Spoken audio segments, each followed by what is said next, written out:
Okay, I am back on. I don't know if MJ's gonna be able to see this or not. We totally got disconnected because my power conked out for the live. So I'm gonna send her a little bit of a an update here.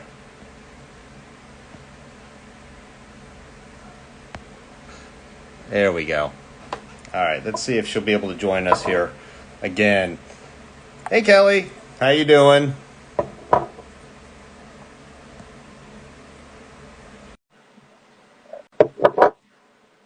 We're gonna get started here again. Oh, my like everything in my house shut down. The irony at exactly the time that you were thinking this call was going to happen. That's true. That's very. Yeah. I'm so confused. Things are just against us today. It seems. Anyways, we're talking about the voices on your page, right? The women voices on your page, and the artists. So you actually talk to the artists and ask for permission to use the. I do now. The first maybe 10 posts I had two artists reach out to me and say, hey, don't share my stuff without crediting me. And so I would point to, yeah, I did credit, that's how you saw this, like I tagged you to it. Right. But after that, they're like, if you don't mind just asking first. So now I just always send out invitations, do you mind if I share your stuff? I'm crediting you. I'm trying to promote you, like no cost to you. Just, I want to share. It's beautiful.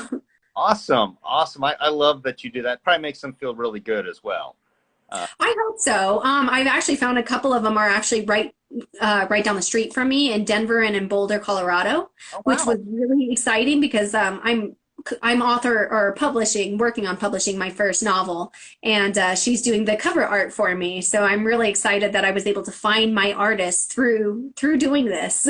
That's amazing. Can I ask what your novel's about?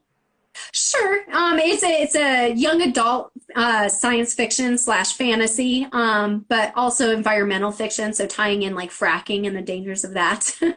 Cool. So I'm a very environmentalist kind of person, First, vegan, like the whole nine yards. first of all, fracking is such a cool word. I don't know. I think it's great. It sounds like something if I'd known it like when I was in my good days, my straight and narrow, I would have used that word instead of some other, F bomb, right? So Oh, I had all sorts of ones like spit and exactly. I like cussing in different languages. I'm like, that's bloody awesome. I know, right? That's amazing. Oh, man. All right. So let me ask, knowing what you've walked through and all that you've just explained, how did you find, how did you get the courage to walk your own path? I mean, how did that come about? I kind of felt pushed out, to be honest, because my deconstruction kind of started at the beginning of 2020 with the birth of my daughter, and also with so when COVID started, and I watched George Floyd's murder, and then I reached out to my church to see like what they were going to kind of say and do. And at first, they kind of embraced this. We are going to be the church that stands up to racism. And then I watched all the comments flow in from people that I don't want to label, but people that were very against the church speaking out against racism. Hmm. And so it became within 2 weeks of them doing a talk on, we're not going to be a church that, is okay with racism. Within a couple of weeks, they had switched to, we support the police. We do not talk about race here, and we are not going to. And if you think we should defund the police, then read Romans 13. And that was the last time I reached out to them, because I had reached out to them periodically over the years of being, when are we going to do a women's series? Because we did a men's series every year. When are we going to cover more than just these three books of the Bible? Like, are we ever going to talk about, the prophets and taking care of the oppressed? And I feel like reading the Bible made me fall in love with a Jesus that the church didn't know. And it took a lifetime of church and pastors and emailing back and forth my questions to realize they didn't have the answers to the questions I was asking. And they didn't want me asking questions. They were kind of directing me to people who had already answered it in a way that they considered acceptable. And so they would just direct me, this is somebody who answered that question already. This is somebody who answered that question. And there was no dialogue and there was no exploring. And so after George Floyd and them saying they weren't going to talk about race, I left my church, but I didn't think it was going to be, oh, this is me leaving my faith. This is, this is going to be a new adventure for me, until several months down the road of like reading through deconstruction pages, reading like everything that churches were putting out in response to COVID, in response to racism, in response to injustices that I was seeing around our country. And it became a, do I choose myself, or do I choose to allow other people to think for me and choose for me and decide for me what is right? And once I made that decision to think for myself, which wasn't necessarily a decision, I felt like it was, you have to pick. You're either going to believe us and go with what we say and stop rocking the boat, or you're going to get out. And when I had enough people attack me that were, self-professed Christians, for being a heretic, I kind of decided that was my out. That was my, hey, this might not be what you believe anymore, and why don't you go explore? And so since then, it's just been mind-blowing, and it's been exciting, and it's been deeper, and it's been I feel like I learned how to pray for the first time, as in the last couple of years, through meditation, honestly. And it's been such a powerful experience that I would never go back. That's amazing. Yeah. I found that when I walked away from the confines of church, or the structure of church, that Jesus actually meant more to me than before. I agree 100%. Like my world opened up, if I could call it that, right? Just like you had said before we get cut off, that suddenly the universe or world became much larger than it was before, and the reading commenced. So I just thought it was very courageous of you to know how you had grown up, and the background you had, to be able to make and ask those kinds of questions, because usually the church tries to stifle those kinds of questions, right? They usually like to keep your thought process in a box, right? And so you're allowed to ask questions as long as you remain within this box.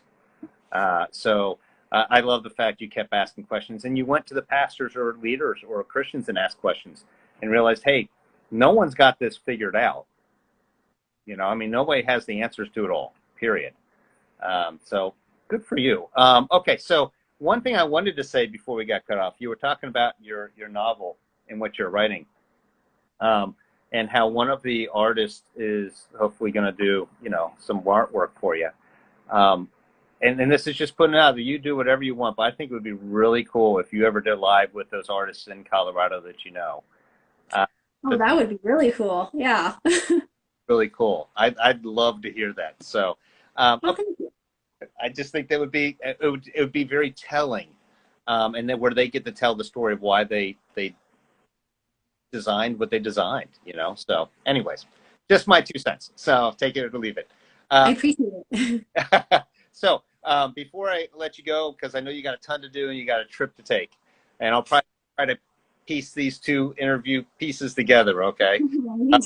Best I can. So what's the best way for all those that are following me to be able to follow you and go on this journey with you?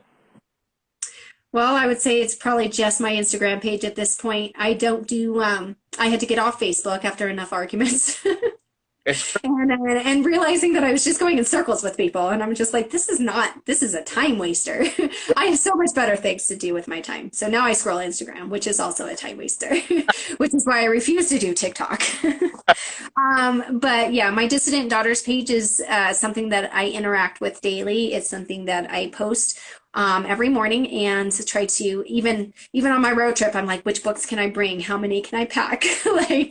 I'm sure my husband doesn't appreciate that necessarily as much as I do, but it's definitely something that I still prioritize even when I'm out of town, and I get back to people pretty quickly if they reach out there.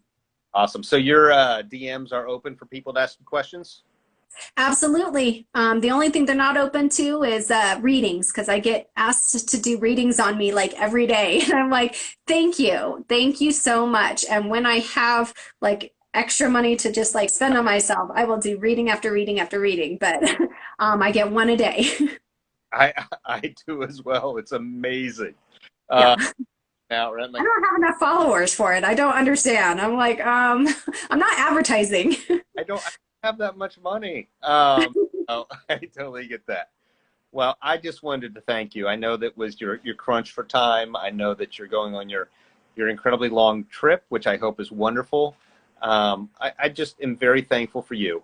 I'm thankful for your voice. I'm thankful the way in which you show and make sure people understand there are lots of female artists and writers that need to be heard, that are not heard as much because well, I mean, it's a male driven kind of thing, right? So so thankful for you, and I hope we can do this again sometime that's not choppy or buffeting against us and everything we've been doing. So big fan of yours. um, Well, thank you for giving me the opportunity to speak my own voice because I just relate what other people say on Dissident Daughters and it's funny because I'll have people try to attack me sometimes and they'll attack my work on my page. They're like, your art is shit, and I'm like, which one? Because there's like 300 different artists. Like I don't know who you're talking about. But it's just I've never vocalize what I think or given my opinion on things on this page. I've kind of kept it just other people's wisdom, and so it's really nice to have somebody ask what's my opinion. Well, I mean, it's important because obviously for someone to create a page like yours, it is there's a vision there. There is a I don't know if I want to use Christian terminology, a heart cry, right? There is a passion there that is sometimes not seen. You don't know what the person's feeling. You know where they're directing it, but you never heard their story. So thank you for sharing your story. I believe the stories heal both us and the people that hear the story. So, I appreciate it. So with that, I'll let you get packing some more and enjoy your vacation. Thank you so much, Brad. You have a great rest of your day. You too. Goodbye, MJ.